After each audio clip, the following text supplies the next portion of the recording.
No more F-bombs. I think we're going live. Here we are. We should be live.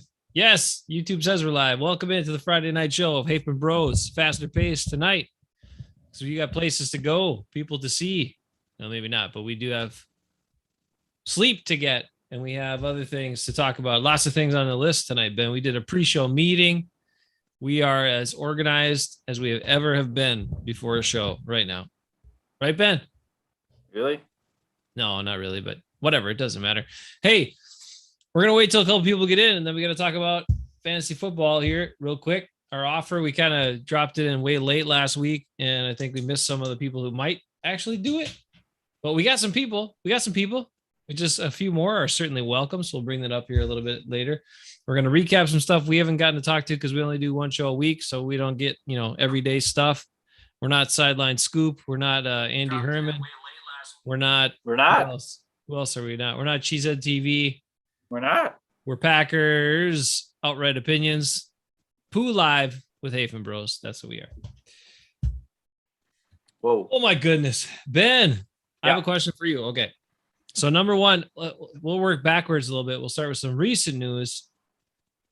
Again, the big news, Charles Woodson, the bigger honor going into the Packers Hall of Fame this year, not just the Pro Football Hall of Fame, but the Packers Hall of Fame. Yeah, big honor, just like William Henderson, who, obviously amazing Packer player, should be, and obviously Al Harris along with Woodson, How does Al? We talked about such an esteemed group of people in the Packer Hall of Fame. That's injustice. We talked about that. We were talking with guys last night. We did the Hafeman Fantasy Football, which has been around forever, pre-Fantasy Football Online. 22 seasons now.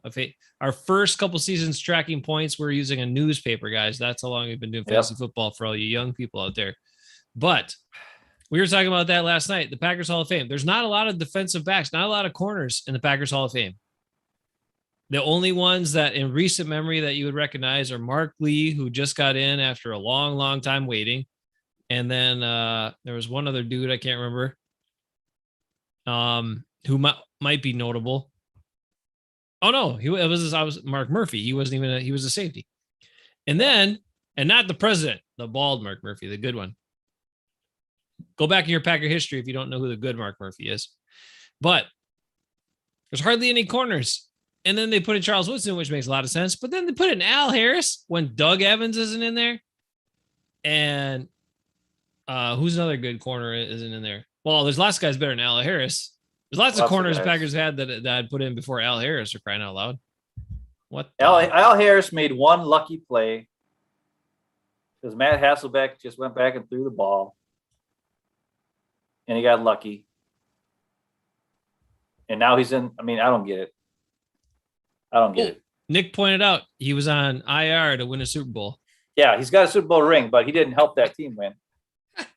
Where Doug Evans in the 1996-97 season was an integral part of that team. Matter of fact, he made the key turnaround. That team was on a 3-game losing streak, and it was Doug Evans who got an interception in, I think it was against Kansas City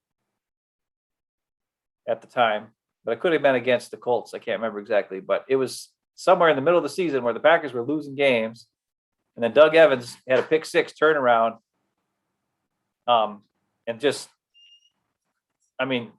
He's turned around the entire season, and the Packers just barely squeaked into playoffs in the 6th seed. So if they would not have won that game, guess what? They weren't in the playoffs. And then Doug was a shutdown corner. I can remember how many times you saw him against Michael Irvin. Michael Irvin got nothing.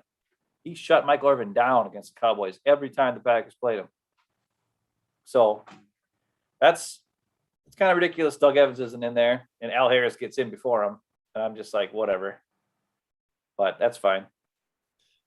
It's the Packers Hall of Fame. Sometimes the like some big signature, long-lasting play will, the current fan base, a lot of them still remembers that play to end the playoff game. But really, I don't know. Al Harris was overrated, underperformed. He was never really that good, but whatever. It's just annoying. It's just annoying. We know that Tremont is definitely going to be in. I wish they would have. I wish they would have waived like any sort of time period and just said, "Hey, let's put Tremont and Woodson in at the same time," because that would actually be really, really cool. But they didn't do that. So, yeah. Anyway, when Tremont gets in, I might have to go check it out.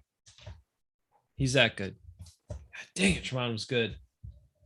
Now we do have a couple other things to talk about here. We got some.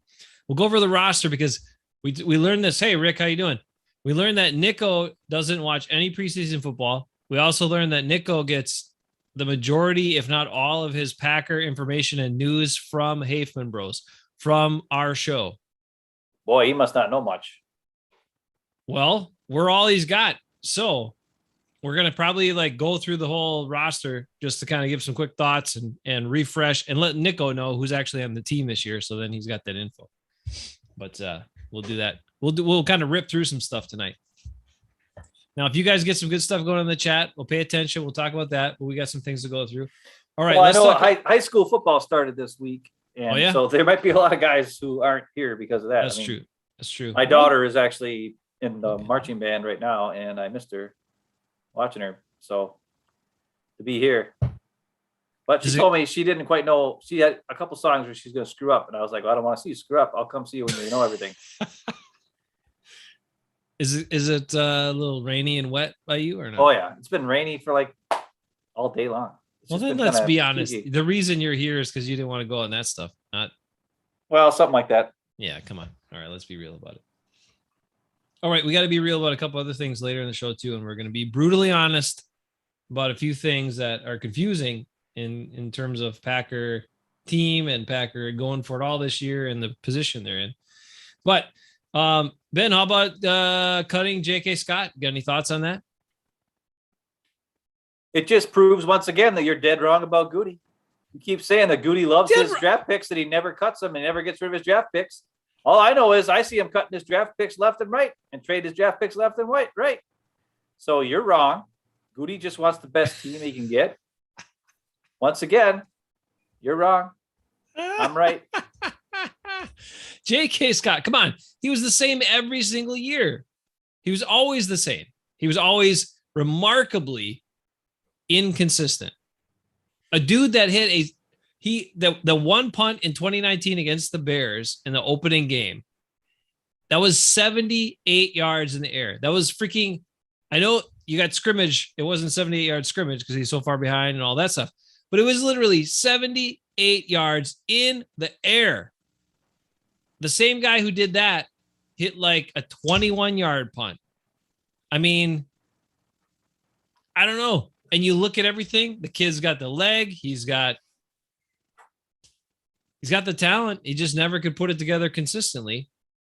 And I don't know. So, but look, they gave him 3 years to figure it out.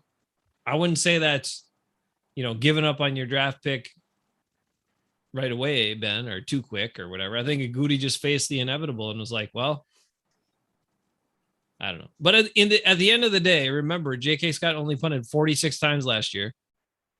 The Packers were the only team to have more touchdown passes than punts in a season, which is crazy.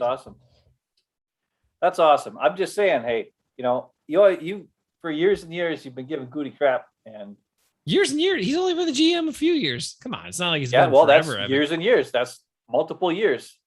You keep saying how he won't give up on his guys. And we've seen him cut Jamon Moore after 1 year because he sucked. That was 1 year too long. Yeah. Well, also, whatever. St. Brown signed him back to the practice squad, though. He's back in the practice squad. I know, but he was cut. Why? He should have been cut last year. I don't know. Just give me one of those other guys. Like, give somebody else a chance to actually develop and see what they can be versus bringing back this guy is not good.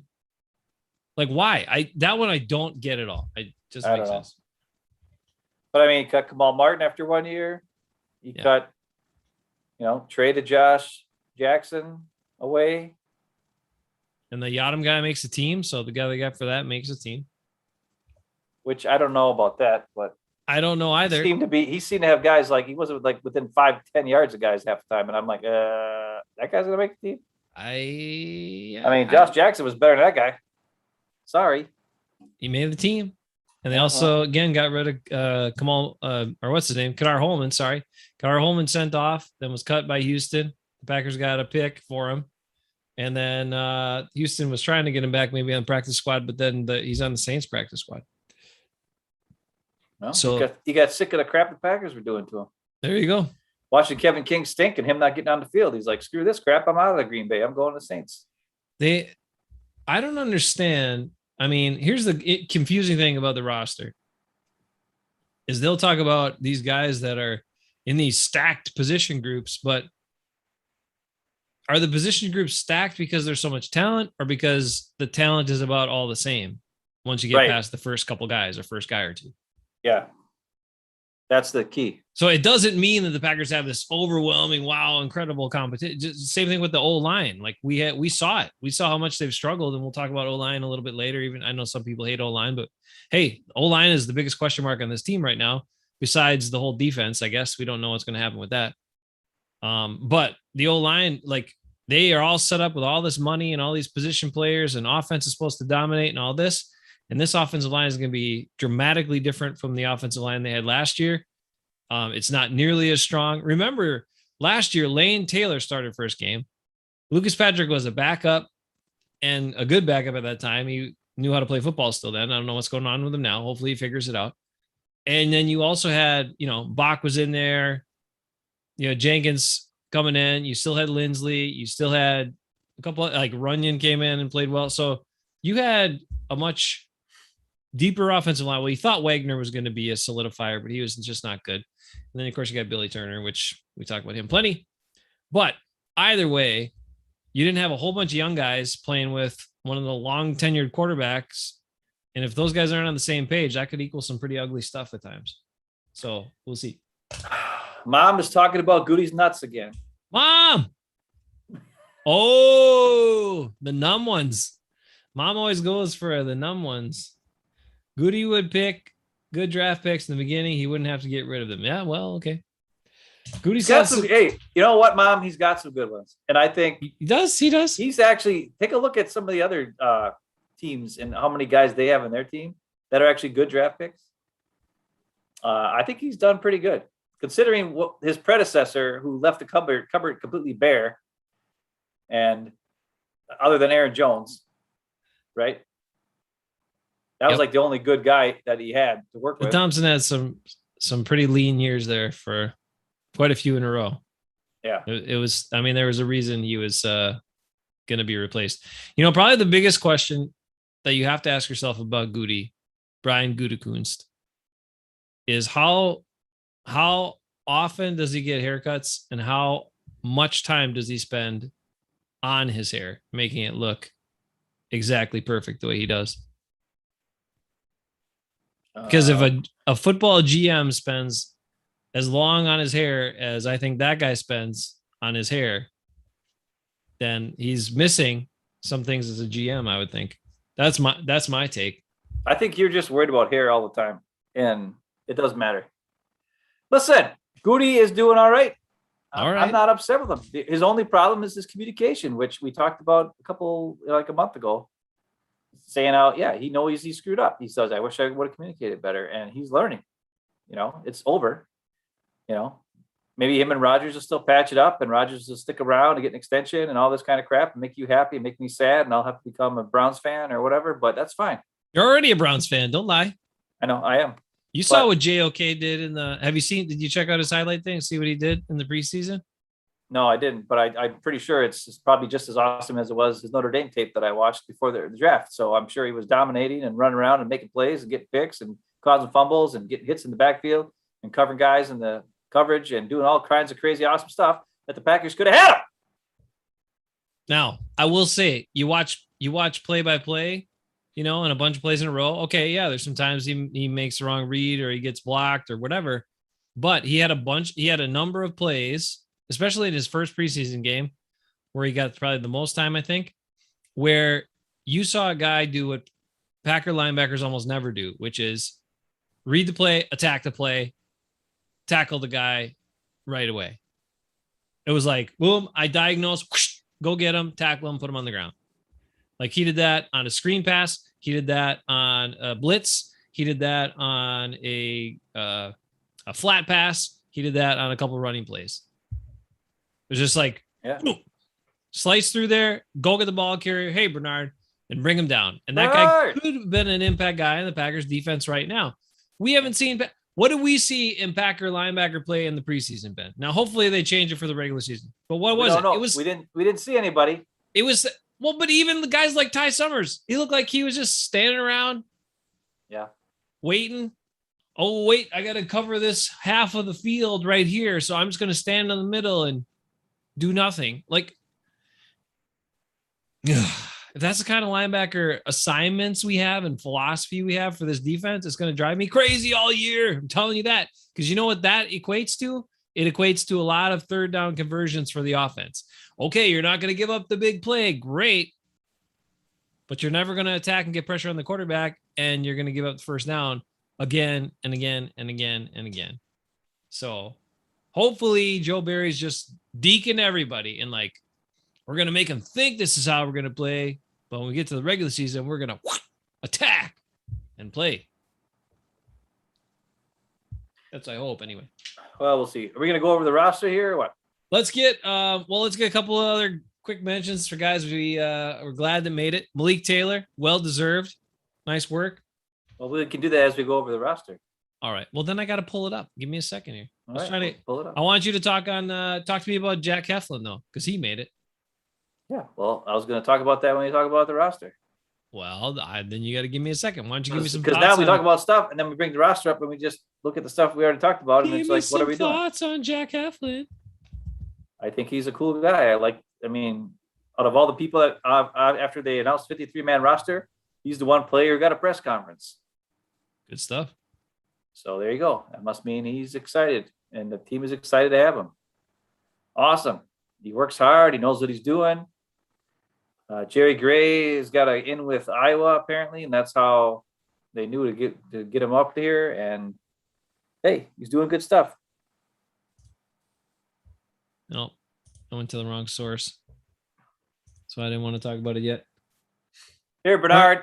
People are still talking about that because they're stupid. Don't worry about it. We're on to the next season here.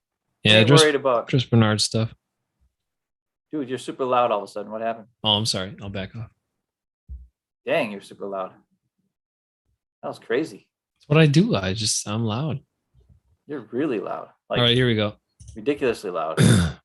Well, let me turn myself. You must have done something. The Zooms, they auto adjust the level. So when you're totally silent on your side, then it's like boosts up your mic because it doesn't hear any sound. And then when you come in, it's like super loud. So sorry about that. Apologize for Zoom. I didn't do it, but I don't control it.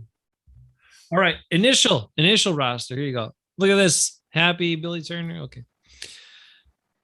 All right. So the quarterbacks, we know them.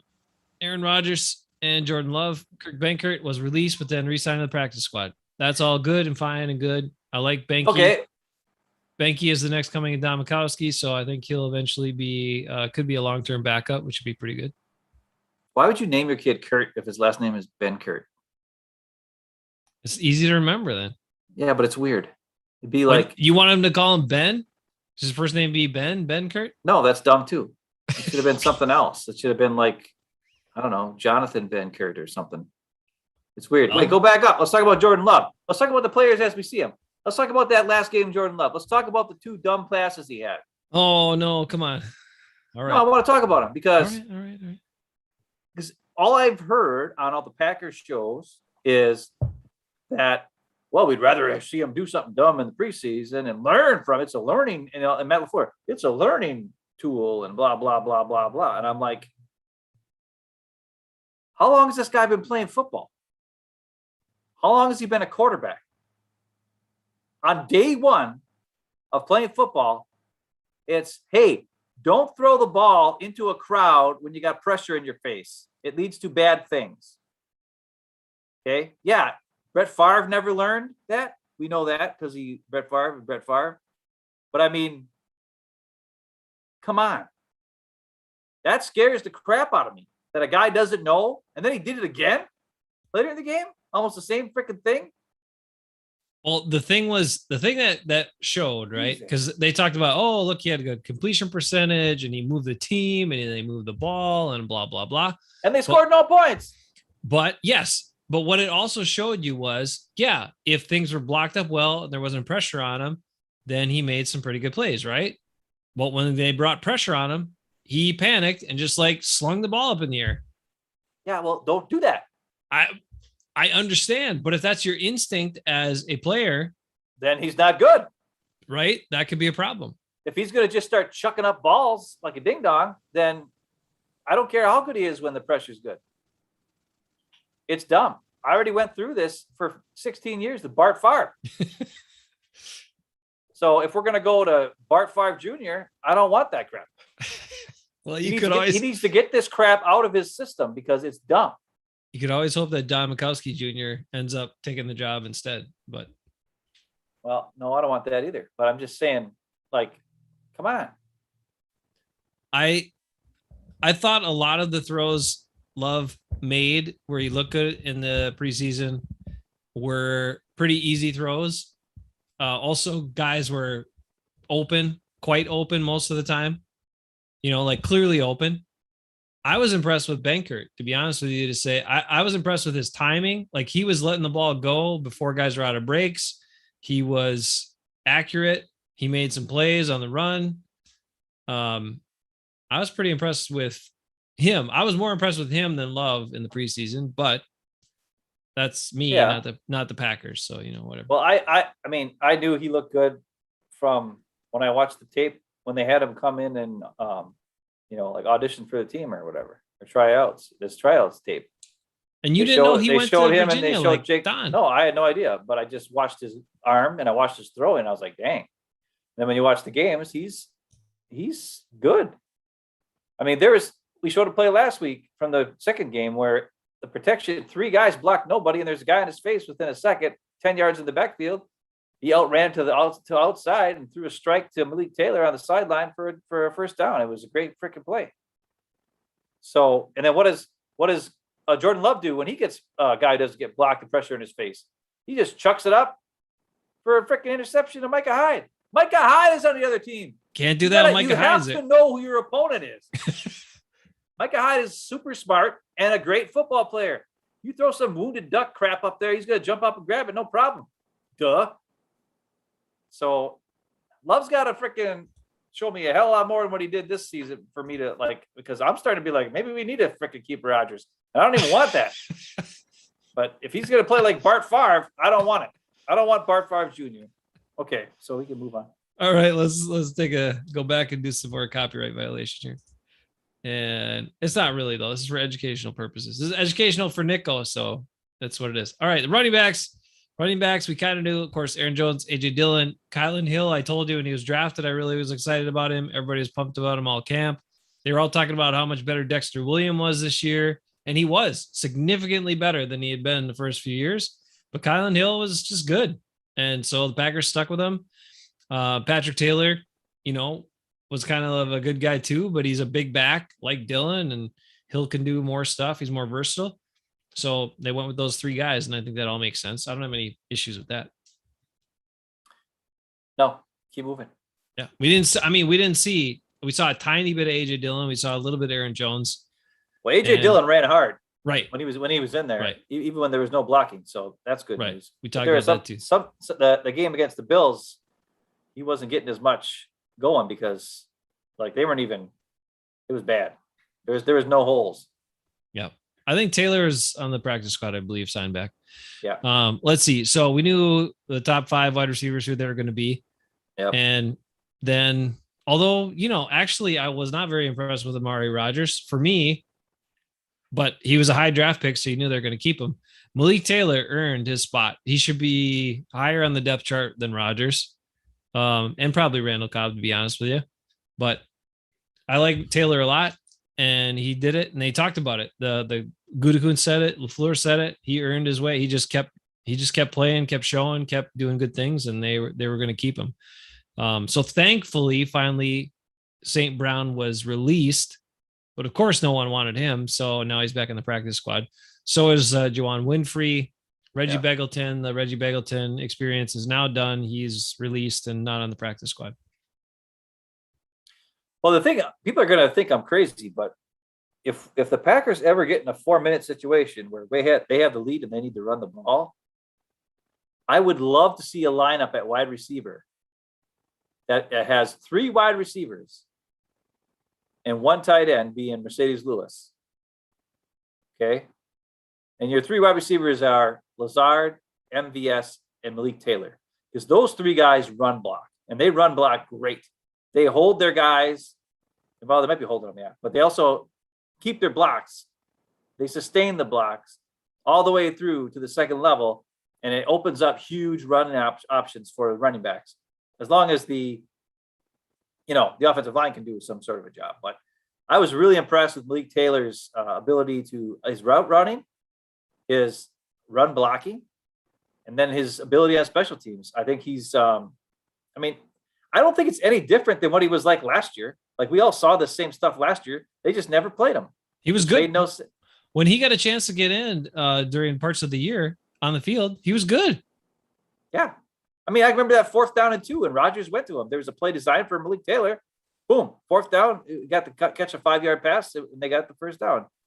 But then in the playoffs, he didn't get to play wide receiver. They played stupid St. Brown, who dropped balls in the end zone on a 2-point conversion. How different would the game have been if they would have had that 2-point conversion?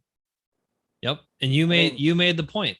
Like, what if he was on the field instead of St. Brown? Yeah. And that's true. Look at the guy. And what's the advantage?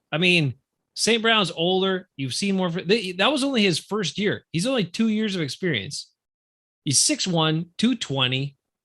He's a big, strong guy that's reliable, does run blocking, like you said, good, runs crisp pass patterns, and catches the ball most of the time. So, yeah, I like him. I like him a lot. I think he was a vital guy to keep, because if this roster turns around and this receiver group turns around next season, he's a guy you need. He's a guy that could be a big time contributor. If you look at, scroll back up, but if this guy's gone and this guy's gone and one or these guys are gone, all of a sudden, whoosh, he's like number 2 or number 1. To be quite honest, if I don't want to talk about next year. We haven't started this season, but I know, I'm sorry, but I'm just saying, for some unknown reason, if MBS balls out this year and they can't get him back for a reasonable price, and they trade Rodgers and decide to move on from Devontae, please, and Randall, they say, okay, Rodgers is gone. See you later, Randall. And you're telling me they can get Lazard back for pretty reasonable, and you're telling me they got Alan Lazard, Malik Taylor, and Amari Rodgers, and then they have to draft somebody. But just somebody with speed. It doesn't even have to be like a great, it could be like MVS again. Maybe he can't catch half the time, but he's super fast, so you got to worry about him. And bring him in there once in a while. That's not a terrible, that's a great team. Especially for Jordan Love, especially for a running team. Because two of your guys are like really good running blockers. And actually, Amari Rodgers is a pretty damn good run blocker too. So I like all that. But we're talking about this year right now. I like the receivers. Bernard is worried that they might force feed Cobb. Rodgers might force feed Cobb, and I'm worried about that too. But I don't think so. No. But here's the problem. How many times does he force feed Devontae and it ruins the offense? Now he's got 2 of his best friends on the team. Yeah, it's going to even make it worse. Well, but something's got to give there. You can't force feed both of them and still keep Tunyon, still use Tunyon when he's open. And I just don't. Well, that's the thing. They aren't going to use Tunyon. They're not going to use MVS, right? They're not going to use all these guys. I think they'll figure out ways to use them. But remember last year where there were games where MVS didn't even get a freaking pass thrown his way? Yeah. Devontae's targets have to come down. That's for sure. It's ridiculous. Let's see. Bernard, I know. Don't worry about it here. Hey, all right. So we got a couple people on here. I don't know if Lee's in yet or anybody else. Bernard, I don't know if you're interested. I think we missed you last week. If you are interested, we're doing Hafeman Fantasy Football or Hafeman Bros Fantasy Football League on Yahoo, because we're old and that's the easiest site for us to work. Although Juju's, Smith Schuster or Schuster Smith says it's the best fantasy football league, and he drafts himself in the first round. But well, then he must have lost because that was a dumb move. That is a bad move. But anyway, we're doing that. If you're interested in being in our league, all you got to do is send us your email to hafenbros@gmail.com, hafenbros@gmail.com, and we can send you the invite for the league. It's a private league, closed league. It's only by invitation only. We got some regulars in there, got some of our pals from the show in there, some guests, regular guests, and we'd love it if anybody else wants to participate too. Let us know. hafenbros@gmail.com. So far, we got Rick, the moderator. Woo! We got Viking Corey Mo, Bayless, who's supposed to be joining. We got cousin Corey, also known as Corey Bayless, on this show. We got our Bucks correspondent, Nicko. We got Jason Eckes. We tried to get Bruce to do it. He's kind of been wishy-washy on that sort of thing. And Browner, who was on a lot last summer, but he's a teacher and he's been doing way too much online, having to teach his kids all for this past season, and hasn't quite been back since. But he's been we talked to him about doing it. So, but we're opening it up to all these other guys. You know, Bernard and Balaz and Double Doink and Lee and who was that? We had a new guy last year. What was his name? I can't remember. Something Slay, Big Play Slay, and Big Play Slay. Zach Zach, George, if he ever comes back. Josh George, yep. Anybody really. Guys. If you're interested, let us know. All you gotta do is email hafenbros@gmail.com, hafenbros@gmail.com. Send an email, and we can send you the invite if you want to do fantasy and you want to be in our league. It's free. We're just free, goofing around. It doesn't. Right. It's not really. It's just something to talk about besides Packer stuff every now and again. A little bit of little bit of bragging rights and trash talk on the show. Something for us to bring up on Friday nights as well. And when is this league drafting? Monday night already. Monday night or Tuesday night. So we don't have a lot of time yet before the season starts. So Monday or Tuesday night we'll be drafting. So that's why we need to know now. So if you're interested, shoot us an email. If you want to do it and you're worried, well, I can't draft on Monday or Tuesday night, and just auto draft. Who cares? It's just a whatever league. Yeah. And we could trade. And if you really want to trade somebody, you could trade me and I'll give you probably whatever. As long as if I get Aaron Jones, forget it. And there you go. Now there's two key things to bring up here. Now, Bruce was Eka said Bruce never does fantasy. So I didn't realize that. Probably because he spends, he watches game tapes of the Packers like 3 or 4 times. So he doesn't have any time for fantasy, but Bruce was considering it if we can bring in an O-line roster spot where you got to draft an O-lineman. So I'm looking at that option. The other thing is, Josh George, how you doing? Hey, if you want to be in, Josh, send us an email, hafenbros@gmail.com. We'll send you an invite for the Hafeman Bros Fantasy Football League. And then the other one is Bernard. If you want to do fantasy football in our league, we have 2 defensive player positions. So you can draft Kevin King. This is the ultimate test. Yeah. Will you draft your guy, Kevin King? You keep saying he's the GOAT. 19 picks this year, Bernard, right? So if you think it's really going to happen, get your guy Kenny King and get all the points. So anyway, that's that. hafenbros@gmail.com if you want to do fantasy with us. We're not really good at fantasy, so you can destroy us probably. I mean, I know we're super smart on the show all the time. You guys think, wow, those guys must be awesome fantasy football players. But reality is we're not nearly as good at fantasy football as we are at, talking about the Packers. Well, we know what the teams need to do. The teams just don't do that. So we see the talent on players and what they need to do, but then the teams don't do what you should do, and then that's why their stats aren't as good. So what are you going to do? I don't know. Josh has got Aaron Jones in one of his leagues because you recommend him so highly. Well, there he is right there. Nice. Very nice. All right, let's get back. We got to educate Nicko on the rest of the roster here. Give a couple thoughts. Let me get back to that one. There we go. And then we're going to run into something here that we had to talk about tonight anyway, Ben, which is the offensive line. So as we go through this, we're going to run into it and then we'll have to talk about it. Because it's the scariest part for me. I'm scared. I'm really, really, really scared. Tight ends. Yep. Everybody looks good. Yep, we knew this is all happening. Dominic Daphne, Sternberger. I don't know what's going to happen with him, but I think they might finally part ways with Sternberger too and just go with I think he's done. The way he played, he wasn't that great, especially his blocking, his pass blocking, run blocking was terrible. Yeah. The only problem I have with this is Mercedes Lewis should not be number 1. Robert Tonyan should be number 1. He's not really number 1. I know, but it's ridiculous. He's the highest number. They got him in reverse order here, I think. I hope. No. Maybe 'Cause not. All the other ones have Devontae, and then All right. Well, that makes no sense. That makes no sense. makes no sense. All right. Offensive line. Here we are. I know nobody wants to hear about it, but it's going to be the biggest factor in whether the offense is good or not. So we got these 9 guys that made it. Jenkins, Billy Turner, who's an automatic starter for some reason. We don't know why. My man LP made it, even though he probably had his worst camp of his whole career. Josh Myers, the 2nd-round pick. Royce Newman, the 4th-round pick. John Runyon, who's coming back for our 2nd year. Yashi, who was much better this year. I thought he had one of the best preseasons of any of the offensive linemen. He was one of the most consistent. Dennis Kelly is back at practice. So, and they weren't going to test. I mean, they signed him. He's a vet guy. They need the depth at tackle. And if they see too much bad play from Turner, or they want to move Turner inside because they're so weak at guard, they need him. So they kept him. And then the kind of surprise one was Jake Hansen. Jake Hansen, who they've been working in at guard. He's a center in Oregon. That's what he was in college. And, 6th-round guy.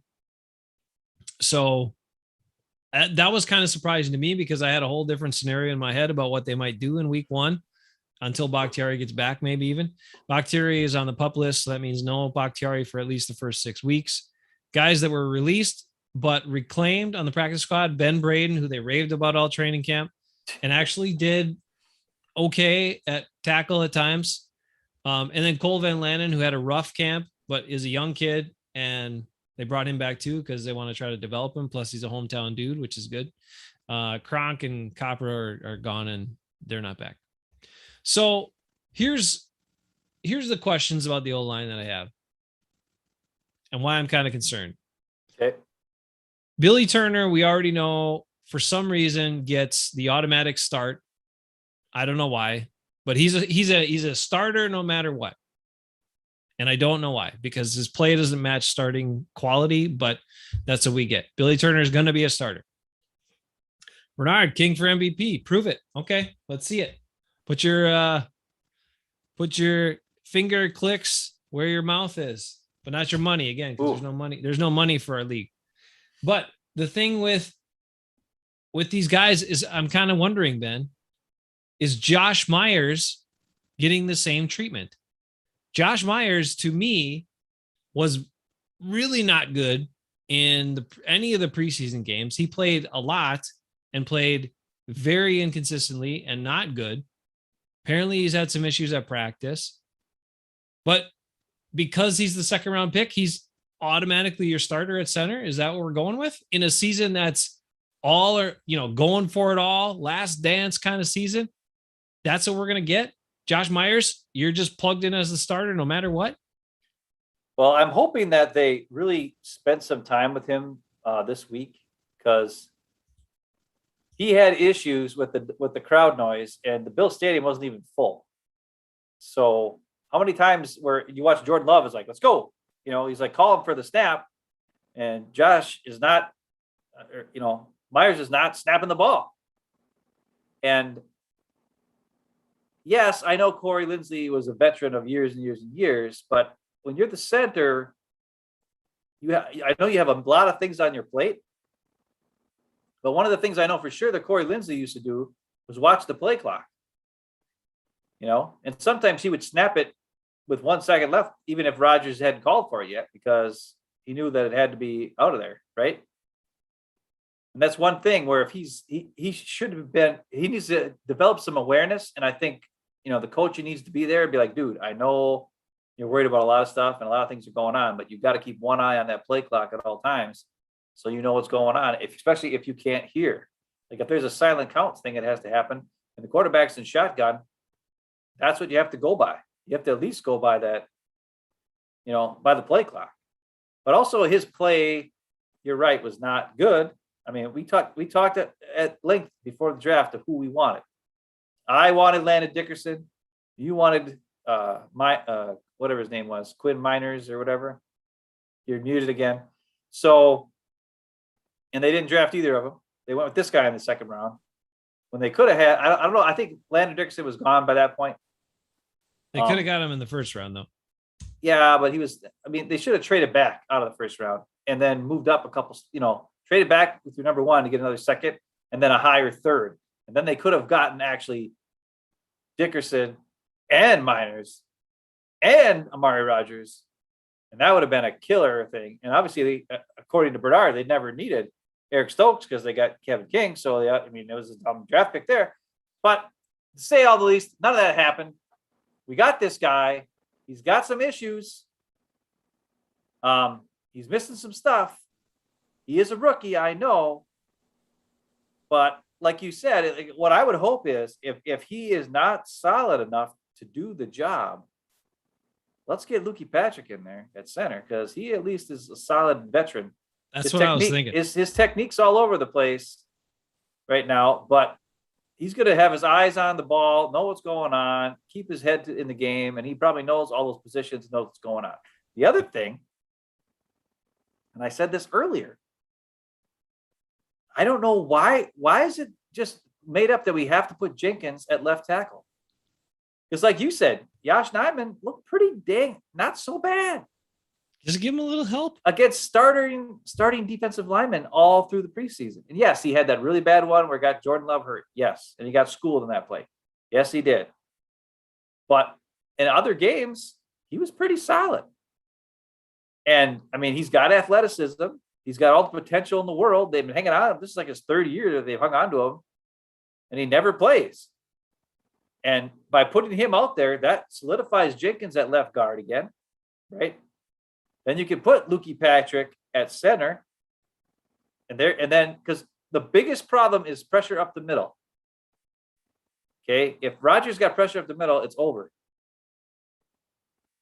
And that's just me. I know they're not going to do it. They're going to do, and then Royce Newman, if they got to put him at right guard or whatever, I don't know. I would actually put Royce Newman at freaking right tackle. That would make more sense. His footwork is all over the place. It's not it's not all over the place. It's like tackle. You notice he steps back. That's why he stepped on Benkurt's leg twice. That's why if you watch even other plays, even on a double team block, a running play double team block where Lucas Patrick was playing center. It was in Larry McCarron's video I told everybody to watch last week, which was 4 things. His first step in a double team running play, he stepped backwards. His left foot went back.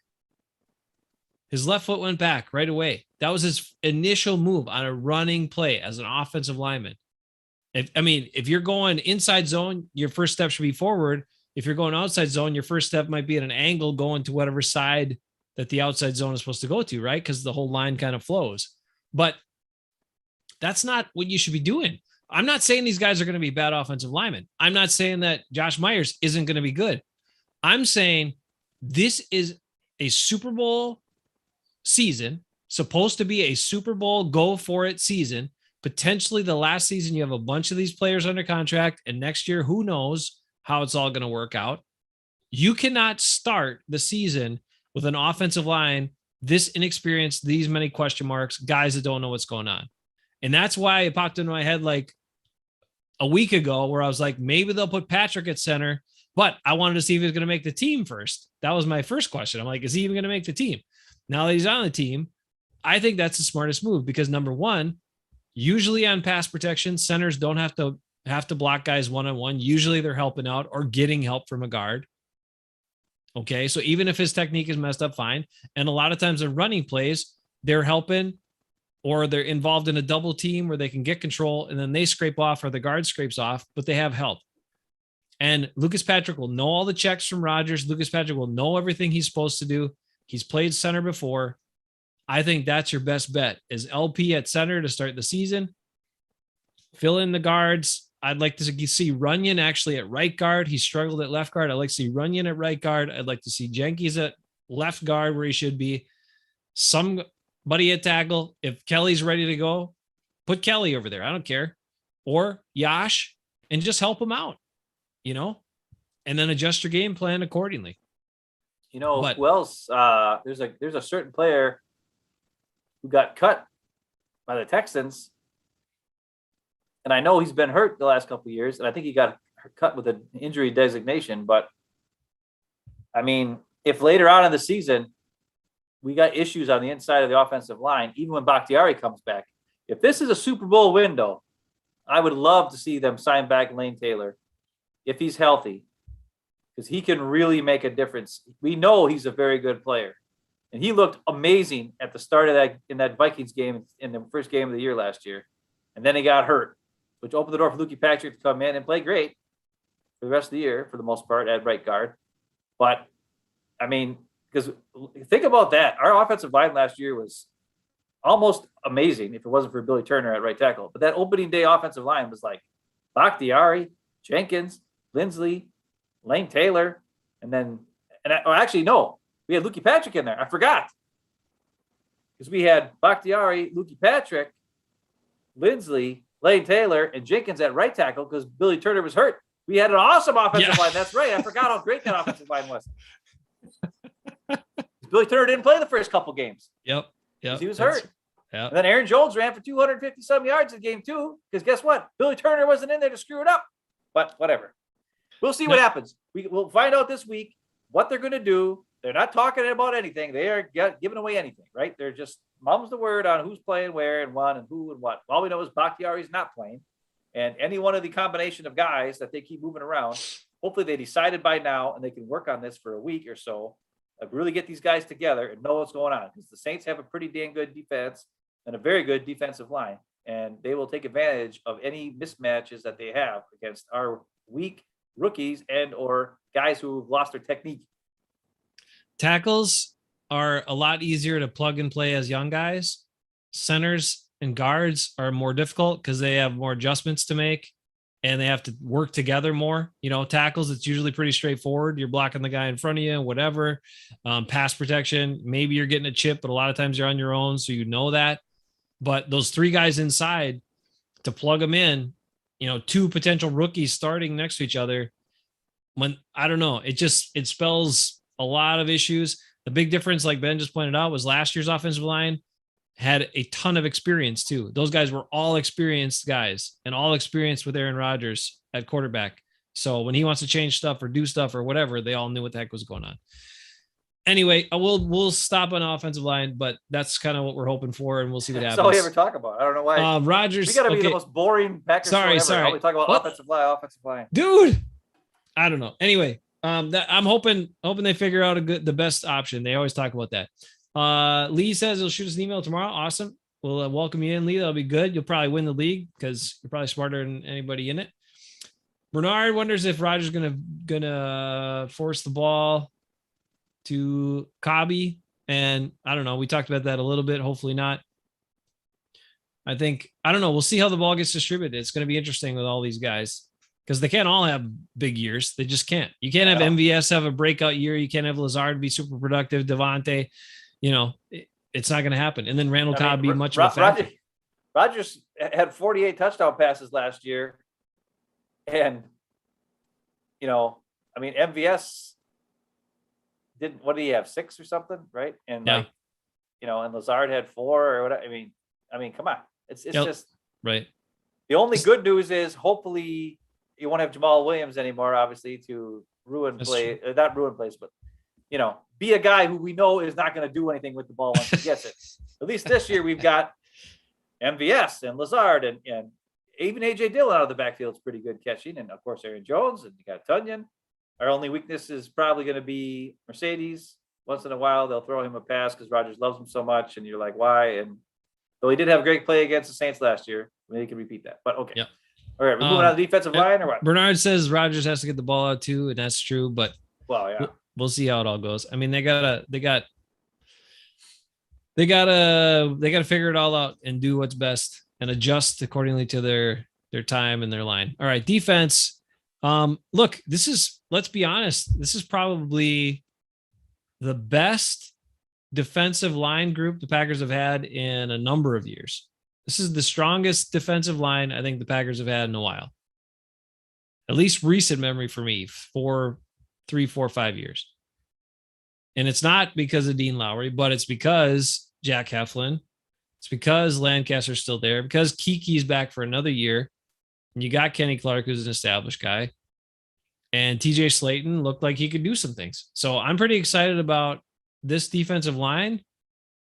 I think they have a chance to control the run much better. And I think they also have a chance to put some pressure on the quarterback because some of these guys can do that. So I don't know. I like them.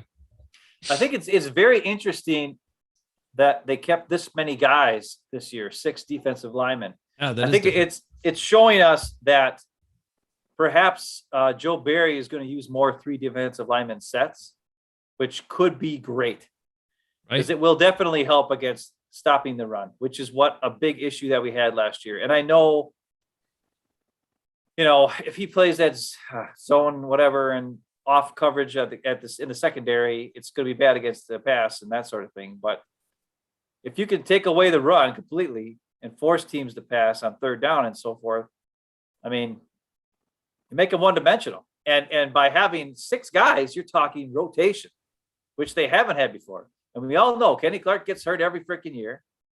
And, well, he does. And so, and so does Kingsley Kuechly. He's been kind of hurt both years too. Yep.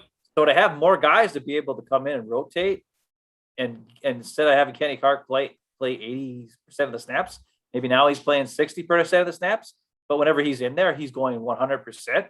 And they can give him a rest by bringing in Kingsley Kuechly or Jack Heflin or whoever. Or now I guess Slayton's going to be the nose tackle backup, right? Or whoever it is, because he's such a big guy. And with his long arms, I just think this was a smart move. It's a move that I wish they had done many years before. But the bottom line is they didn't really have the talent to do it before. I mean, think about it. Last year, their number 5 guy was what's his name? Adams, right? He stunk. Yeah. He got cut by the Patriots this week too, by the way, Montrevious Adams. So think about that. We went from Montrevious Adams to Slayton and Jack Heflin now. So you're talking much better defensive line, much more athletic, and also it could possibly be a totally different defense. We might be seeing more like 3-3-5 instead of 2-4-5 or whatever the heck they've been playing the last couple of years. So that's interesting, and especially maybe we'll see less Zadarius Smith in the middle where he gets all the sacks. You might not like that too much. Sack numbers could be down. Yeah. But as far as the defense, maybe the defensive interior, because they're so big, they might be able to take away the quarterback's ability to step up and make plays. And who's the one quarterback who does that more than anybody? Tom Brady. So if we can get some kind of push from the pocket up the middle with these big guys, instead of trying to beat your guy and then give an open run or open, window for the quarterback to see and throw the ball, that's a big change. And so having 6 defensive linemen or interior defensive linemen is a big thing. And I'm very excited about it. And I think all these guys, deserve it for the most part. And I think the rotation will be nice to see. And I think it'll be good because I'd like to see Kingsley Kuechly used more on third downs because he's really good he's got a good swim move. He can I think he's better at beating interior guards and centers than Kenny Clark is on the pass rush. So I'd like to rather actually see Kingsley Kuechly in there on pass rush situations. Maybe not so much on first down. Give us more Lancaster, Heflin, and Kenny Clark, and then on passing downs, give me some Dean Lowry, Kingsley Kuechly, and then have Slayton kind of be in there to help, give Kenny Clark and some guys rest every now and again. But I'd rather see Kingsley Kuechly be more of a pass rush specialist as opposed to being in there on first down. You're right. The Packers have been getting their butts kicked by running teams for way too long. It's about time we try to correct that. And we said it a bunch of times last year. We said it in 19, or maybe I said it and you agreed. But Dean Lowry, 40% of the snaps is good. Dean Lowry, 60 to 70% of the snaps is not good. And the same thing with Lancaster. So that rotation is going to be key for success here. And you got some young guys that can fill in and do it. Outside linebackers, kept 5 of them. And of course, you got Zadarius Smith. He's still not practicing yet, in question for being back for the first game or not. Preston Smith, Rashawn Gary, who's got to have a breakout year this year. He's got to. But he needs to play. He's got to be he's got to be on the field 70% of the time. Like Rashawn Gary, we said it last year, he should have gotten the highest percentage of snaps. This year, he definitely should. Rashawn Gary needs to play the most out of this whole group.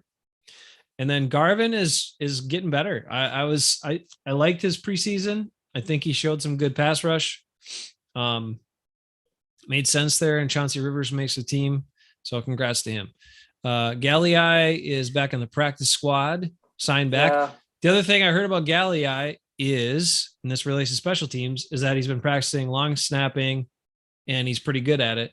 So if they have issues with Hunter Bradley, like they have in the past, they might be able to make a change mid-season or at some point. They signed the Rams cut one of, they had 2 long snappers in camp and they cut one, and he was signed to the Packers practice squad on Wednesday or Thursday or whatever day it was. So there's already another long snapper on the practice squad besides Hunter Bradley. So Bill Huber asked Goody point blank about Hunter Bradley and his struggles and all this stuff. And Goody again said, "Oh no, he's been great in games and blah, blah, blah." Yeah, he's been consistent. So Goody once again, so Goody once again to the public lying through his teeth and then makes moves that contradicts exactly what he said. So whatever. Yeah, I know. Anyway, the biggest concern about cutting Scott is, for me, is the operation of the field goals. And if you got a snapper that's iffy and now you got a new holder, like you could miss some field goals early on, not because of Mason Crosby, but because of the operation. And if you miss some field goals in early games and lose some games, that can cost you playoff seeding. That can cost you a lot. So hopefully that doesn't come back to bite the Packers in the butt. I was going to say Chauncey Rivers looked pretty good.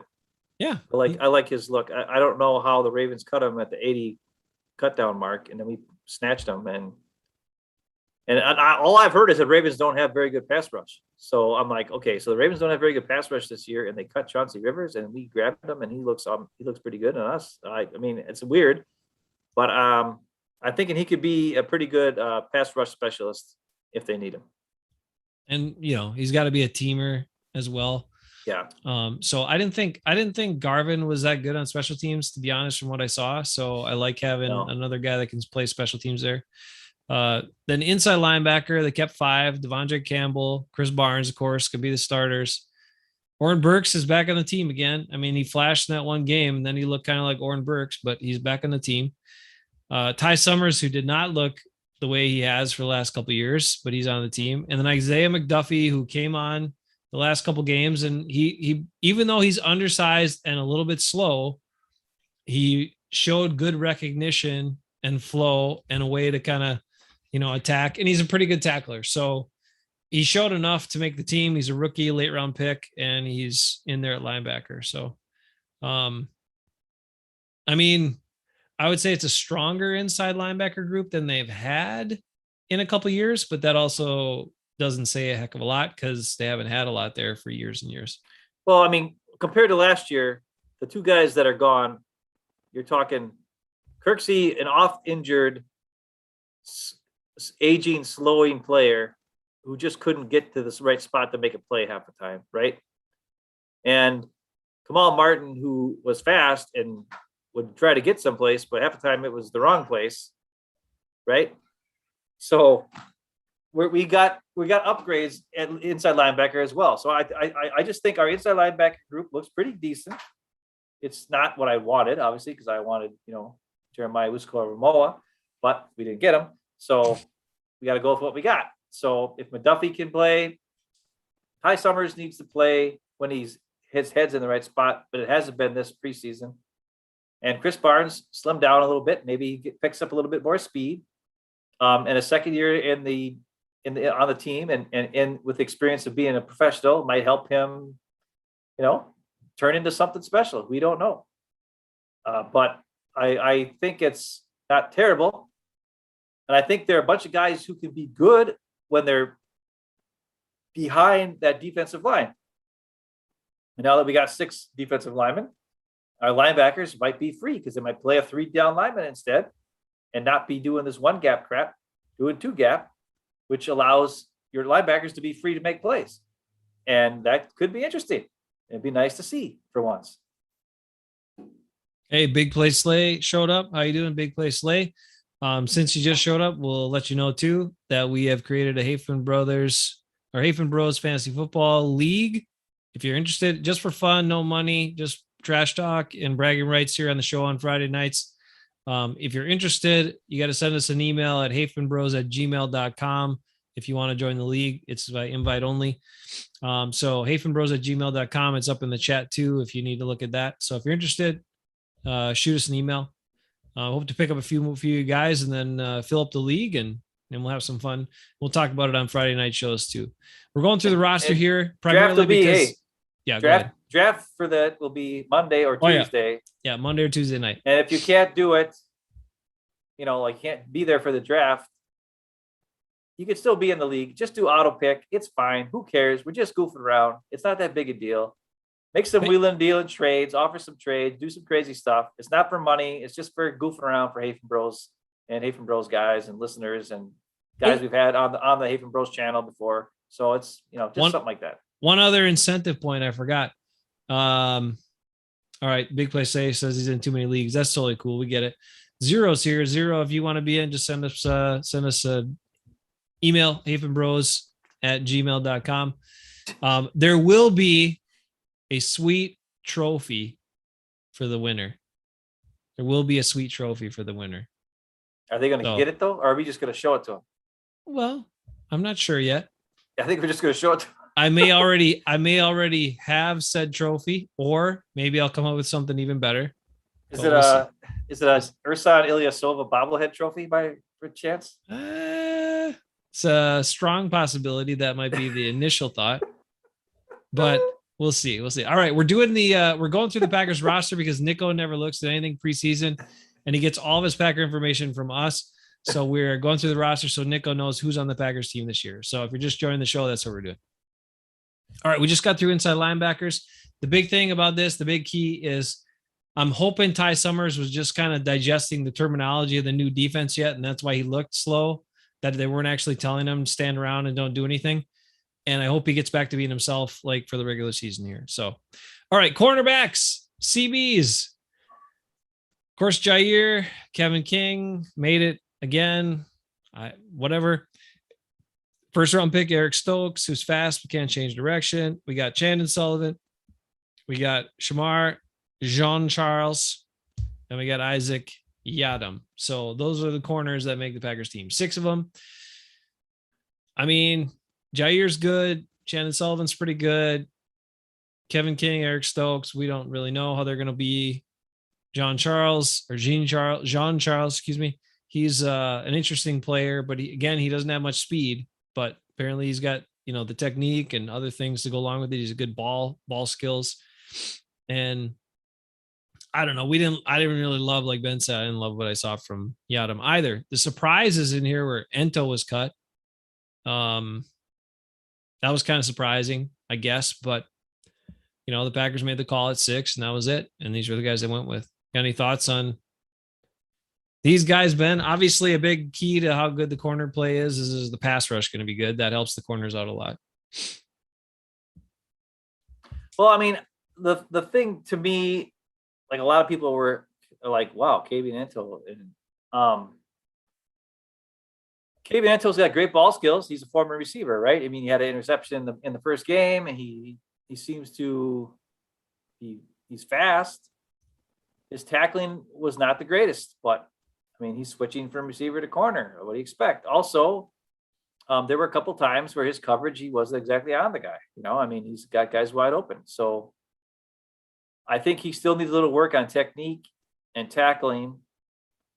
And so I can understand why, if they feel more comfortable going with Kevin King, and they're going to obviously keep the first round pick on the team, they feel more comfortable with Yadam, who's a special teams player for the last 3 years or 2 years, or whatever he's been in the league, and a better tackler. Maybe he's not going to be, he doesn't look that great to me in coverage, but he probably is never going to be on the field in coverage most of the time. He's probably going to be strictly special teams.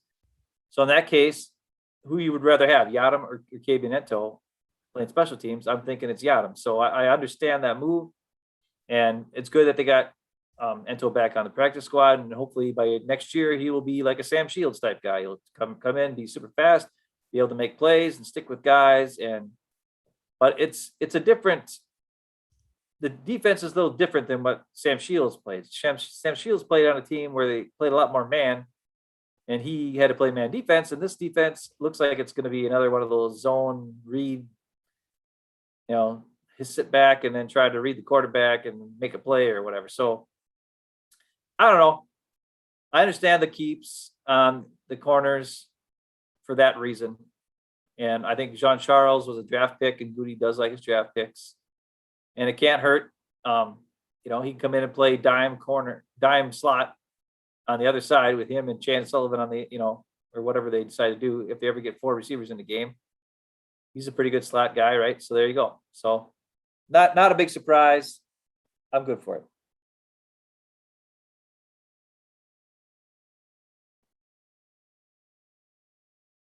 I think it's fine. The group they have. I'd like him to be stronger at the second corner. And I just, by getting a first round pick, Kevin King, between those two, I don't know. I hope one of them steps out and shows, that they should be the second corner. Because like you've pointed out numerous times, Jair can be great. And he talks about like how few times he gets thrown at. And that's all great and everything, but he's playing outside most of the time. And that's only one little piece of the field.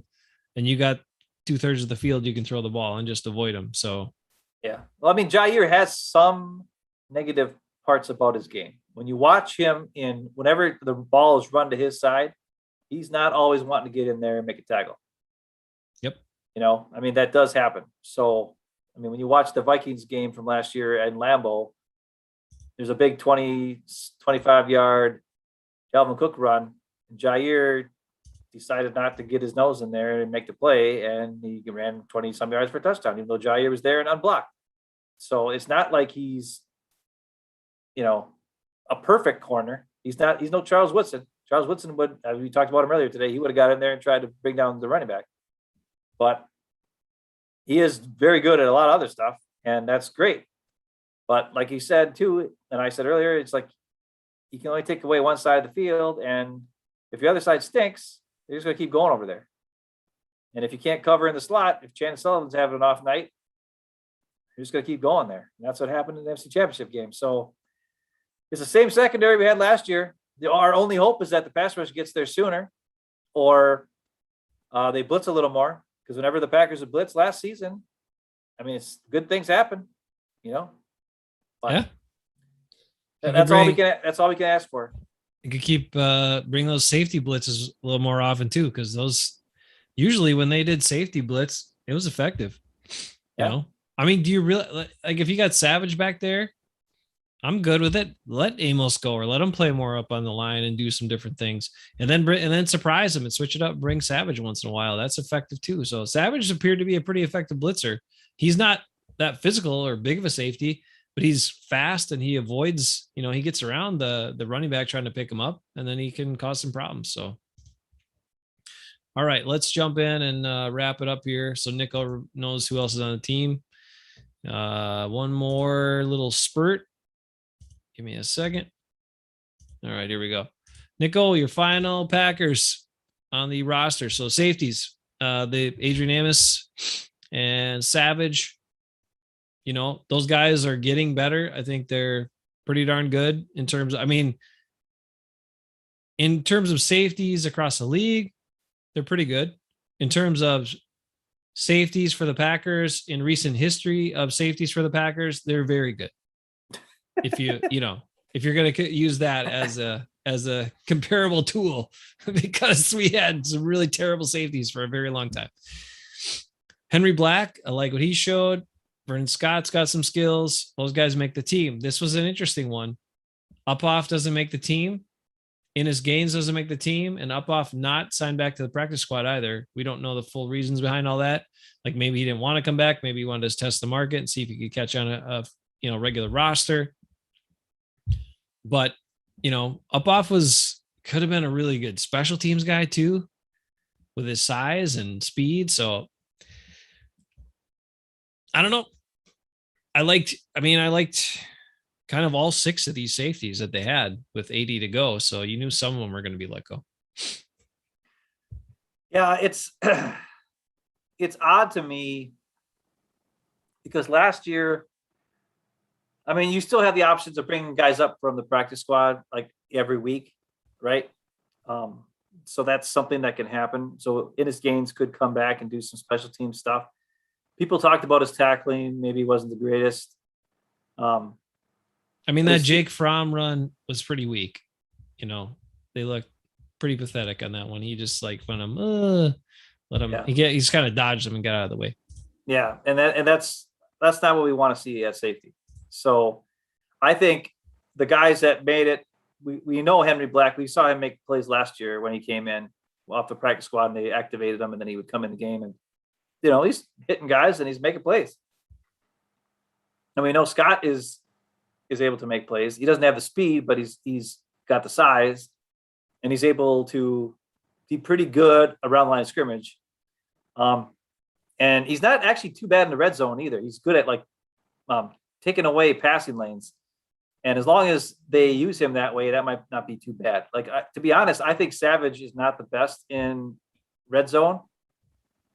I would almost rather see Scott in the game when the opposing team is in like, inside the 5-yard line. Because I think Savage he just doesn't really do anything. On running plays, he gets blocked or doesn't even try.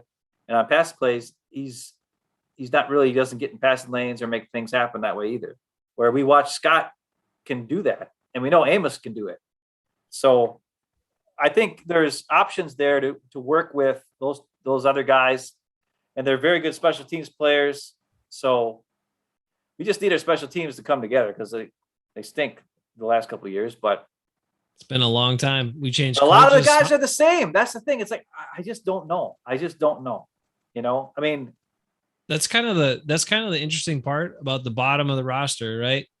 Is that I thought with how much the team has struggled on special teams that you might see some changes there. Mostly kind of like you'd look at everything and you'd say like, okay, well, things are pretty equal, but we need to change some stuff on special teams. We've changed coaches. We've done different things in recent years that hasn't improved it.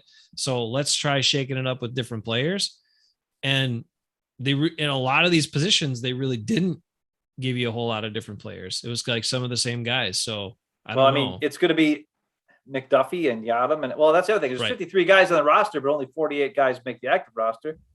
So, you know what I mean? Like, who's going to make it? Who's not going to make it? Like, even though there's 6 defensive linemen right now in the 53, I bet you they only activate 5 for the actual game. You know what I mean? It's going to be interesting to see what they do. I just think that it sucks. I thought Christian Appehoff was pretty good. I really liked him. And the fact that he didn't get back on the practice squad, I don't think that's the Packers not wanting him back. I think that's him being like, you know what? Forget it. Maybe he thought he outperformed those other guys, and he was like, what is this crap? I don't know. Maybe. Same thing with Reggie Begelton. Maybe he was just like, I've been here a couple of years now, and you guys just keep giving me the business, and I'm done. Because Reggie Begelton looked great. He catches everything. He freaking runs good routes. Yeah. He never gets to play, and, or he doesn't make, I don't know. And then he goes and watches MVS drop balls, and even Elazar drop a couple balls or trip and fall on his face. And he's like, how are these guys in there before me? Well, seriously though, I love Lazard and I love MVS, but they have limitations. And yes, Reggie Begelton doesn't have speed, but he runs good routes. He catches almost everything. So he's probably looking at those guys going, I make every catch in practice. Why am I getting cut again? And he's like, you know what? Forget it. I'm done. So maybe that's what he's doing. I don't know. Or maybe they didn't want him back. I don't know. I don't know what the whole deal is with that, but whatever. So it's just, hey, this is our team. We're getting ready to go. We don't know a damn thing about them because they didn't dress 30 freaking guys the whole preseason. So game 1 is going to be crazy. I mean, I know it's a lot of guys returning, but it's still like, hey, what's going to happen? The interior of the offensive line. That's the big question mark, right? For everybody, for all of us fans, wondering how that offense is going to work. And then on defense, new defensive coordinator, but all the same individual coaches for the different, each specific coach for each, like inside linebacker, defensive tackle, and secondary. They're all the same guys. Yep. So how different are they going to be? It's only going to come down to play calling, right? because the players are the same. The position coaches are the same. The only thing that's different is the head guy in charge of defense. So he needs to play and call plays the way LaFleur wants, which is a little more aggressive. It's obvious last year pretty much after every game, especially after the losses, LaFleur would talk about how he's like, yeah, I don't know why we're playing 5. Somebody asked him, how come you guys are 10 yards off on him 3rd and 5? And he's like, I don't know why they're 10 yards off 3rd and 5. And then like the next week, hey, how come your guys are 10 yards off on 3rd and 5? And he's like, I don't know why they're off 10 yards on 3rd and 5. So obviously there was a communication problem between LaFleur and Pettine. So hopefully LaFleur and Joe Barry have a little bit more communication working here. And some stuff is going to be a little better. We'll see. But we don't know anything because they didn't play anybody. And so we don't know what the heck's going on. Yeah, for us. It was a really weird preseason to have that many guys sitting out every game, not even touch the field. Is kind of wild. Hey, Cheesy Bees here. Welcome to the show for the first time. Glad to see you. Bernard really likes Jair. Bernard, maybe he just really loves corners. I don't know. He says Jair MVP now. Holy, so. Now Bernard is switching it up. Yeah. Finally, he's making some sense. Yeah. Good stuff. And then he's asking if we think Rodgers is pointing fingers or going to point fingers. I don't know who he's pointing fingers at right now. I don't think so. The one thing I think he will do is guys screw up. He's going to get on them because he knows, especially time is limited. Plus, he really doesn't like it when guys screw up and don't know what they're doing. That's why he has always said he'd take a smarter player who is less talented over a more talented player who doesn't know what they're doing any day of the week. And so would I. The only thing I want to see from Rodgers this year. Yep. Run the ball in the red zone. If he has a bad game, I don't want to see him tell me about the play calling and the win and all these other problems that were no. If you suck, own it. Be a man, not a baby, not a diva baby. That's all I want to see. It's your last year probably with the team. So own it and go out like a man. But I think that's what Bernard was talking about. It's his last year, and I think he's all in. I'm not saying he's not all in, but I'm saying he might be like, oh, well, if something doesn't go right, he might just be like, yeah, oh, well, it wasn't me. That doesn't seem like it, though, because he's so damn competitive. And he's already been, he's said stuff to Myers. He was being patient with him, but then Myers kept screwing stuff up at practice and not catching things he was changing. And he got on him a little bit. He's getting on other guys. So he's into it. He's into it. I think he needs to get on those guys. Those guys need it. He needs to get on Zadarius Smith too. He needs to get on the defensive guys and like get on them, their case once in a while. All right. Couple of quick things here before we wrap it up. So that's kind of everything we know about the team. Nicko now knows who's on the team for 2021. There you go, Nicko. Now, Viking Mo has confirmed for next week. And usually when he confirms, that's about a 50-50 shot. He'll be on the show next week. So we'll see how that goes. He says he'll get it for us. He's actually, he's a high school football official and he starts officiating games the following week. So he's like, I got to do it next week or I won't be able to be available for, a couple months. So, because we wanted to bring him in, we want to get his thoughts on his Vikings. We want to get his thoughts as a Viking guy on our Packers and, and then just generally give him a hard time because that's what we like to do with Viking Mo. So next week, Viking Mo will be back. And then the other thing is, of course, Hafeman Bros Fantasy Football. If you're interested, send us the email at hafemanbros@gmail.com. There's still a few slots left for the league if you're up for it. Should be fun if you'd like to just slap another fantasy league on your list that you don't have to care too much about because there's no money involved. And Ben and I aren't particularly smart when it comes to fantasy football. We're way too attached to certain players and we draft those guys too often. And it usually costs us. Plus we have the Hafeman curse, which always pretty dumb. Yep. And curse. Yep. All bad things that we do. All right. So a couple of thoughts on NFL Top 100 really quick to kind of recap because we didn't get a chance to talk too much about that. Now, number one here, of course, we know Patrick Mahomes is number one. Aaron Rodgers, number 3, even though Aaron Rodgers was MVP last year. And usually the MVP is number 1, but that's fine. Aaron Donald, who is number 2. Ben. Now, if you recall, if you went and watched Zadarius Smith's video, which is number 51, where they didn't have too many guys talking about Zadarius Smith. It was mostly Zadarius Smith talking about Zadarius Smith talked a lot about Zadarius Smith. You're right. And all he said was the big thing he said. What was really interesting, he talked about how, I made this big play here and I got this one sack here. And there was this play where I got a big strip sack fumble. And, and then he's like, as long as I keep making the big plays like that, then I know things are going to be good. Well, yeah, for him, that's like one play, dude. That's like one play out of 80 plays in a game. We need to see Zadarius Smith from 2019 this year. We need to see all effort Zadarius Smith, not slack off and then flash once in a while. That's not what he's being paid to do, and that's not what we need. Now, the one thing he did ask again, he needs to know that formula for a defensive player of the year because he wants defensive player of the year. Well, I'm sorry to Zadarius, but if Aaron Donald, who is number 2, is still in the league, you don't have a sniffing chance, and you know what, at getting defensive player of the year. Aaron Donald had 13 and a half sacks last year, 45 pressures from an interior guy. That's bonkers. That's bonkers.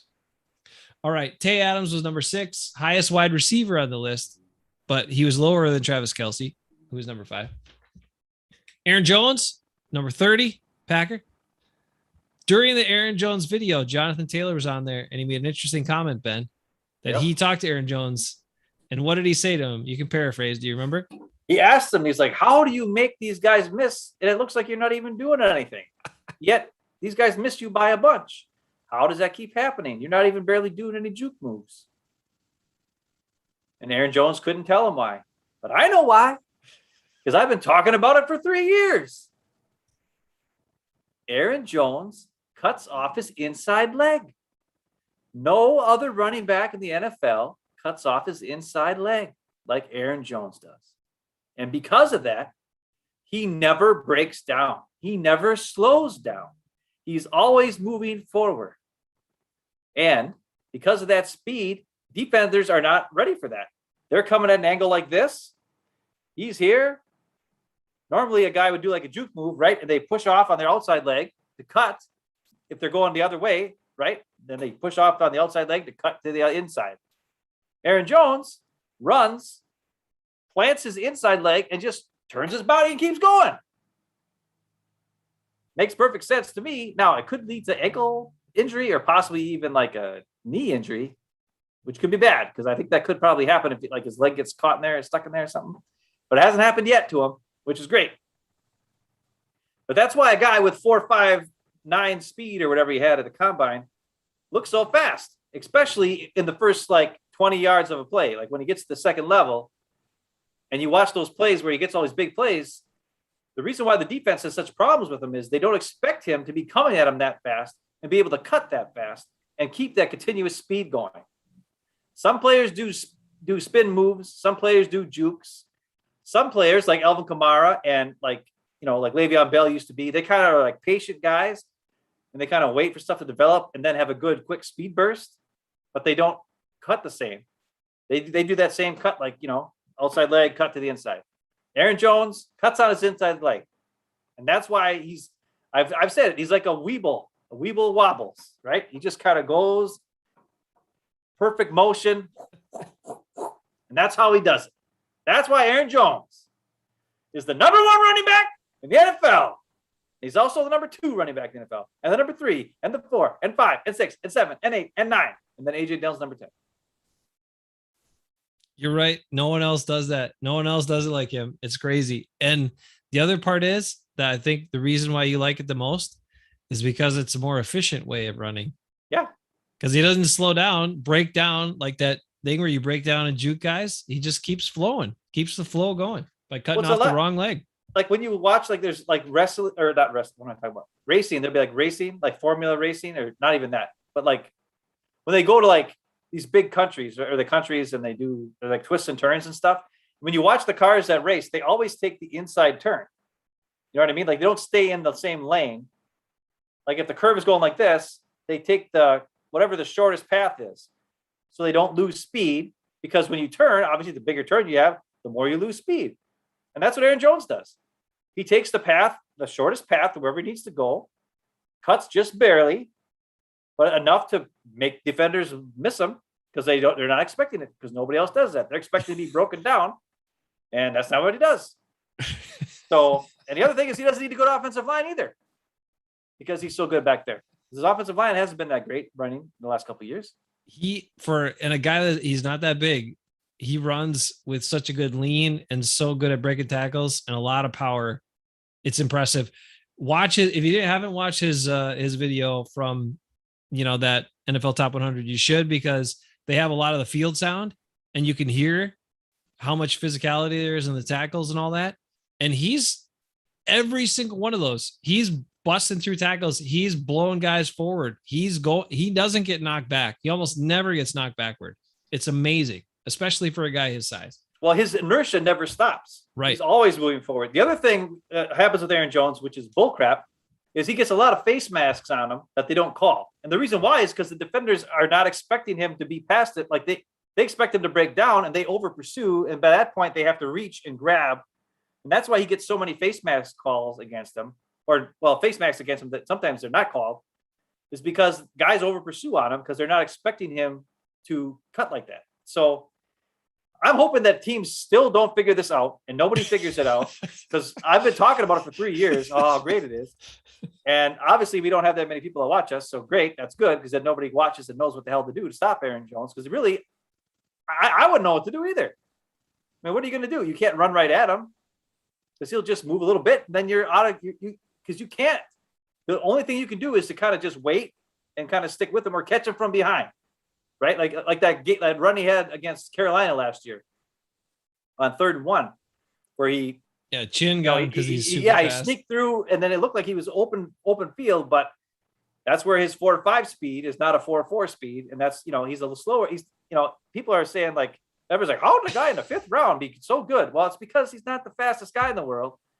His overall speed is not that great. You even talked about it. You said this offseason Tyreek Hill challenged him to a sprint. That was dumb. He kicked the crap out of him. Well, yeah, Aaron Jones isn't that fast, but he's quick.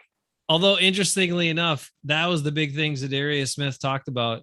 Yeah, he kept saying how fast he is. He's got that speed. I'm like, dude, what are you talking about? No, he's not that fast. I mean, he's fast, but everything else is what makes him awesome. Yeah, he doesn't have. He's probably not even there's probably 20 running backs, maybe even more, that are faster than Aaron Jones, but he's just awesome. He just knows how to run. So give me Aaron Jones all day. He's unique. He's very unique and incredibly effective. All right. Lee's got an interesting one before we go. We'll get to that here. A couple other quick things. Bakhtiari, number 36. And like I said, if you watch the Bakhtiari video, but watch Lucas Patrick, in all of those play cuts, you'll see the good Lucas Patrick. I don't know what's happened to him this year. Hopefully he figures it out. And then Jair was number 41 and Zadarius, of course, number 51. Who just wasn't. We already talked about Zadarius. And who was at 109? 109? Bob Tunyon? Yes. He should have been Bob probably Tunyon 59. was 109. All right. He should have been probably like 75. There's one other on there. There's one other one in the top 100 that if you didn't watch it, you need to absolutely need to. And that is the guy who should have been a Packer. The year Kenny King was drafted. And it was number 9 on the top 100 list, TJ Watt. Oh my God. Watch the effort and the energy and this pursuit that guy plays with. Every stinking play that's on there. And they show a lot of different plays. And just imagine if that was on our defense, how different things could be. But that's a dreamland, although it was right in front of the Packers' faces and they chose to pass on it. Anyway, TJ Watt's awesome. You should just appreciate how awesome he is. And go watch his top 100 video because it's only a few minutes and it's incredible. It's impressive how much energy and how much effort he plays with. He's awesome. Plus, he's a Wisconsin guy. All right. Final thing. Rick is asked in the chat, who wins in a wrestling match, Jason or Ben? And Rick says Jason wins a wrestling match. It's been proven in real life. He dropped Ben on his head. Okay, Rick, he did not drop me on my head. He tried to lift me up, could not hold me, and then we both fell down on my head, which did hurt. But as of right now, Rick, I am 220 pounds, and I'm pretty sure Wuss Boy over there is about 160. So I would kick the crap out of him right now. No doubts. I need to lose some weight. There's no doubt about that. But I'm winning. I'm just going to sit on him, and he won't be able to move. I'm going to win. You got the beef going on me. That's pretty good. Heck yeah. I'm not sure. I might still be scrappy. We'll see. But the one thing about Ben, I will say, is when he used to like foul me playing basketball and stuff a number of years ago, because we haven't played basketball in probably 7 years or so. But when Ben would the way Ben played defense is he did a lot of body checks and stuff like that. And when he would do it, he'd almost knock the wind out of you. Well, at least me, and then also almost knock me over sometimes. So he's got like a solid core there that is tough to deal with these days. Back then, when I tried to pick you up, you were quite a bit smaller, I think. Well, yeah, I was like 160 pounds back then. Now I'm 220. Now I'm 220. Good luck. How much can you bench press now? I don't think you can even bench press me anymore. I'll tell you this is what I gauge my strength on these days. Even though yesterday I wrestled and wrangled this king bed mattress all by myself, which was this crazy thing. It was insane, super heavy. I got it. It was heavy. But usually what I do is I gauge my strength on this. I go to get bags of softener salt, so solar salt. And it says that each of those bags is only 40 pounds. And I carry them, one in each hand to bring them in. So I usually buy 2 at a time for my water softener. Oh, 1 in each hand. I'm Mr. Tough Guy. And that, to me, it feels like 100 pounds in each hand. I look every single time, like, you sure there's only 40-pound bag? Because to me, it feels like it's a 100-pound bag. So I don't think I'm very strong at all anymore. That I could bench hardly anything. But anyway. Well, I can't bench anything either. I'm a wuss, but I can still do quite a few push-ups, but I have less weight to push up. So I can't do any push-ups. I'm too fat. Well, then you got to use your gut more, so you don't have to go down as far. You stick your gut lower, and it's a really short push-up, or you get really short arms. Like those, that was always the key factor in the guys that could bench the most and the biggest weight. Is there these guys with big chests and short arms? So all they had to do is move. Rick knows this. All they had to do is move the bar like a foot. And then you had other people who had skinny chests or whatever and long arms or even normal length arms. And you got to push the bar twice as far as those guys. Way harder to bench press that than it is for those guys to move it 1 foot. And then they got their arms extended. Anyway, I'm drafting Quinn Miners in our league. He's my offensive lineman. He's the best. Hafeman Bros Fantasy Football League. Is he even going to play? I don't care. He's so awesome. He could play for the Packers. He could start for the Packers. They would have drafted him. He could start for the Packers. You know what, though? Because I think you said something the other day. You were like, you're going to make it. You're going to give points for pancakes, but you didn't say actual block pancakes. You're eating actual pancakes. Yep. That's why you said Quinn Miners is going to be good at that. Yeah. And I'm like, who's the judge? Who keeps the stats on how many pancakes offensive linemen are eating? Because if it's you, you're going to just give all the stats to Quinn Miners. Depends how do they post it on their videos? They post. Oh, mom wants to see the trophies from Hafeman Fantasy Football. You got them on you? Yeah, I got showcase them. I'll get them. You can showcase them, and I'm going to refute Rick's statement here while you do that, since we're to the end of the show. Rick says some of us had nice pecs and long arms. Come on, Rick. Your arms are pretty long, though. You had to push the bar pretty far. Remember, there were some guys, though, that barely had to move the freaking bar. It was annoying because they could bench a lot. Short arms, big chest. That's nice. And they'd bounce it off their chest a little bit, too, to get the momentum going. That was always fun. I had a small chest, regular puny arms, and I had to push the bar pretty far. So I never got a ton of weight up. Now it'd probably be 40 pounds. 40-pound bench press. That's what I think I got. All right, we got all the rest of this stuff. Viking Mo again next week. Look forward to that. Bring your comments and questions for Viking Mo next week. Let's give him a really hard time. He deserves it. He's Viking ditched Mo, us twice. He's dished us twice in recent shows, so he deserves a hard time next week. All right, Ben, show the trophies. These are Hafeman fantasy football trophies of the original league that's been around for 20 some years. We'll have cool trophies for our Hafeman Bros League too. Okay, if you say so. Or maybe Urson bobblehead. I don't know. Yes, I think it's going to be. Okay, so these are not the trophies for. These are, yeah. There you go. Hafeman Fantasy Football Champions Trophy, which is a guy on a couch holding a football. And then last year's winner was Viking Mo, unfortunately, which is really sad. But this year's winner right here, it's going to say Ben. Right there. Woo-hoo. So that'll be mine. Pretty excited about that. And then we have a consolation bracket for the loser teams. And of course, I was the 11th rated team last year out of 12 and made the consolation bracket. But then I won that. And the trophy looks like this. Look at that. A toilet with a fiery football in the toilet. Hafeman Fantasy Football Consolation. And there you go. Ben, right there. I won. And if you ask me, this trophy fits me a little better That than fits this all trophy. Hafeman's. That fits Hafeman's. That's very Hafeman like that So- number 2 trophy.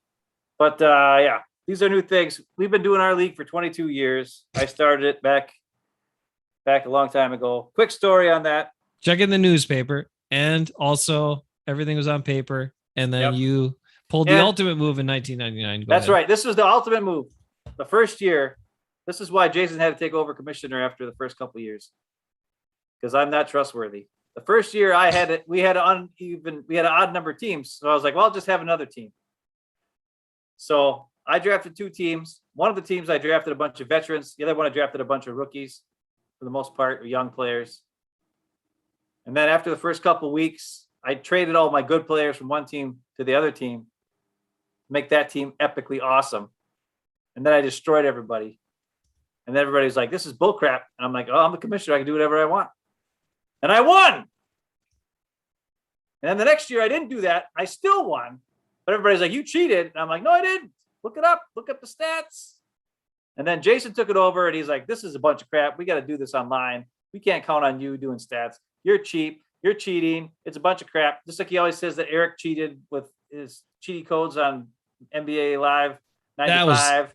Definitely codes. He pushed about every time before Whatever. every game. He pushed a bunch of buttons, and then Dan Marley could never miss, and Charles Barkley was like 8 feet tall. I don't know how to work cheapy codes. Anyway, Lee wants to know if we're gonna beat any games. Heck no, Lee. We ain't got no money to go to any games. sorry, man. We just Probably watch not. them and cry because we're not there. Yeah, but I'll tell you what, we will talk about every game. We'll watch every game intently, like we always do. And like, I don't watch games with other people usually, and if I do, I just watch the game. I don't like drink and eat and do all this stuff. Like, I'm dialed into the game, and I take notes and all this stuff because that's what I got to do. Like, that's why I watch football. I want to see what's going on. I want to understand why certain things worked and why they didn't. I don't want to just celebrate Z Smith's 1 sack a game and then not notice the 79 other plays he didn't do anything. Sorry, but that's the way I watch football, man. Whoa. All right. That is true, Rick. You put in you've always pushed the buttons, and you were giving me a hard time. You're like, oh, and I was, what code are you putting in now? You never tell me how to do the codes, but you'd always put in the codes. Now, Ben, we used to think you had a trustworthy face. You seem trustworthy enough. Well, what's happened to you in fantasy football ever since you did that and cheated? I stink every year. You have been cursed. You put the curse on yourself by being an untrustworthy person. But this year I got a great team other than my quarterback. So I just need one thing to happen. I need Justin Fields to play. And then he's going to run over the place. And it's like I'm going to have 3 running backs. I mean, come on. I got Aaron Jones, Saquon Barkley, and then if Justin Fields plays at my quarterback, I want to be killing everybody. Killing everybody. I'll have like 100 some points just for my running back / quarterback. It's going to be ugly for all you guys.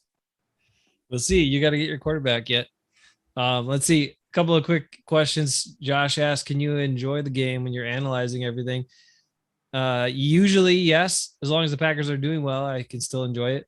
But if they are not doing well, it makes it really frustrating because I know why they're not doing well, and it's super annoying. But that's where you want to be like on the headset. And that's like, what happened to us last year, though. I think, though, because yeah, you give a good point there, Joshua George. I try to enjoy it. Maybe I just drink last year. Our show, like the first 6 weeks we started off, we were having fun. It was awesome. We were winning every game. We weren't really like picking it apart too good. We were just playing all the awesome highlights, so we kept winning everything. So even some bad things that happened, we wouldn't really show them. And then after the Tampa Bay game, I got so critical, and then I just was like picking apart every little thing I could, and then I started getting cranky and grumpy, and everything got grumpy and cranky and crappy. I don't want to do that this year. I want to try to just be like, have fun. I mean, yeah, if something stupid happens, we got to figure out why it happened. But for the most part, I want to just be happy. Way. Yeah, I'll try to be more constructive and not so cranky about it. But and we still celebrated good stuff. It's just that the challenge is, right, in the NFL, things are so competitive, things are so equalized with a lot of players, especially when you get to the playoffs and teams, that sometimes those things are the things that keep you from winning everything. So that's kind of why we point them out. Yeah, and I do watch the offensive line a lot more than most people during games. I mean, I still look at the ball, but I always check the offensive line a lot too. Double Doink says he remembers when he started using an Excel spreadsheet for fantasy basketball and thought that was big time. Still had to enter the stats manually though. So, yep. Yeah, man. We used to get them off the paper and write them down in our notebook, official Hafeman Fantasy Football notebook. It's pretty funny stuff. That's how old we are and long we've been doing fantasy. That's how long Ben's been cursed, since 1999 when Vinny Testaverde got hurt, his number one pick. And then he picked up some Kurt Warner guy and threw him in there at quarterback. That was a great year. Great year. Because I got the first pick on waivers because I was the commissioner, so I just grabbed him. Man, I was so bad. You had a lot of questionable commissioner moves. Yeah. Hey, I started the damn league. Oh, baseball. Sorry, man. Got it. We only did fantasy. Baseball, that's way too hard. That's too many games. That's a lot. That's a lot of work. That's why football is easier for once us. A week is enough. Yeah. I can't. Yeah, I got too much crap going on.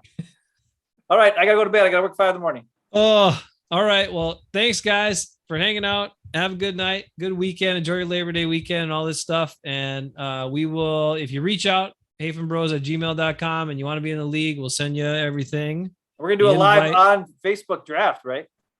Yeah, we'll do live. We'll do a live show, Hafeman Bros special for the draft. If you want to be on, cool, you can join us. We'll send you the Zoom link. If you don't want to be on visually, but you want to just be in the draft, you can just do it that way, and we'll talk trash about your draft picks, and that's cool too. No, we just don't want any, swears and stuff unless it's me. Yeah, right. Okay. All right. Take care of yourselves. All right, gotta go. Everybody. Peace out.